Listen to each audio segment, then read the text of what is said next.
Hey guys, welcome to the channel. In today's video, I'm going to share 5 tips and tricks to help you get better and improve in Hyperscape.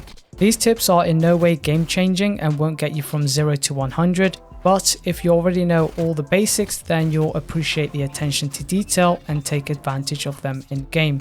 So if any of the following tips are helpful in any way, I'd appreciate it if you leave a like and subscribe for more of the same content.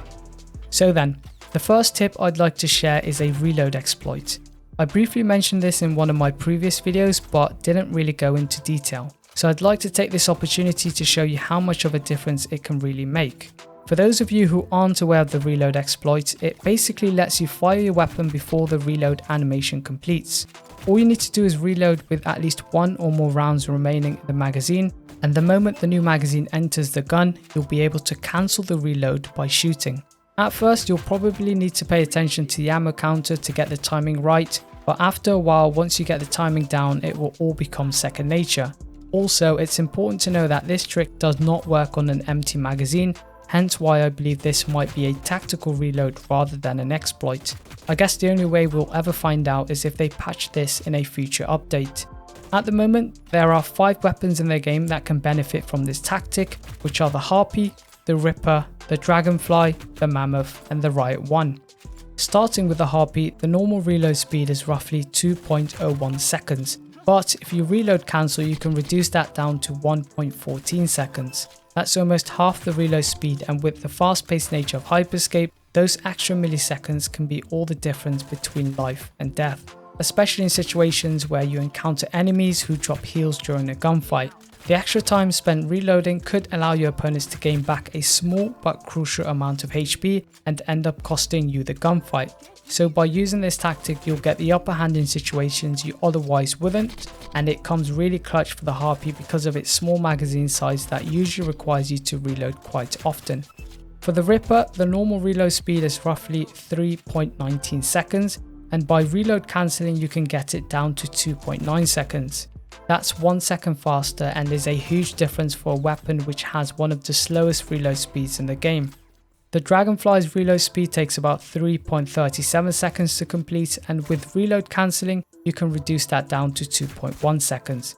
This is by far the biggest difference out of all the guns I've tested, and let's just say you're going to need it for the Dragonfly. The Riot 1's fancy reload animation takes about 3 seconds to complete, and reload cancelling would reduce that down to 1.52 seconds. Again, that's more than a second faster than intended and will definitely help you keep sustained pressure on your opponents.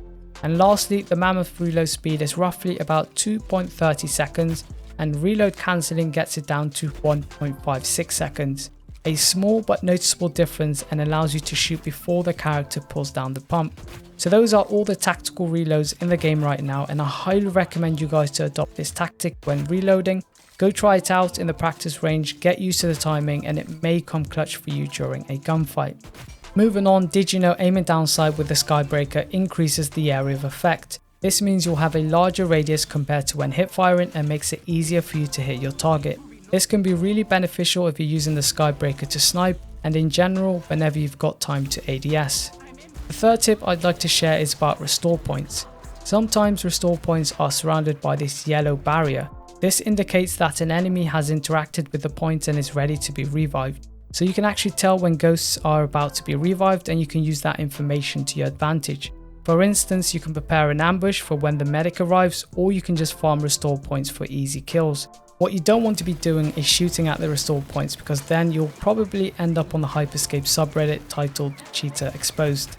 The next tip I'd like to share is regarding damage stacking. You may have heard me cover this topic twice already, but I was previously wrong. Initially, I thought setting it to short delay meant that the numbers show up on my screen much quicker, but that's not really the case. The short delay option actually reduces the time it takes between hits for it to count towards the stack. For example, with a short delay, the damage doesn't stack when you single fire because of the long gap in between shots, whereas with a long delay it does stack when using single fire because of the time in between shots is extended. This results in a far more consistent experience, and damage numbers will almost always appear stacked unless the gap between the hits is significantly long. So change your settings from short to long delay and you'll get far better feedback, which you can then use to make better decisions during a gunfight.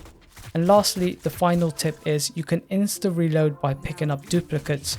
So if you happen to see a duplicate near you at the time of needing to reload, you should pick it up to bypass the reload animation entirely. It's not much, but if you've got a weapon with a super long reload time, this could make all the difference. So those are all the tips and tricks I've got for you today, and if any of those have helped you in any way, leave a like on the video, subscribe if you're new here, and I'll see you later. Take care.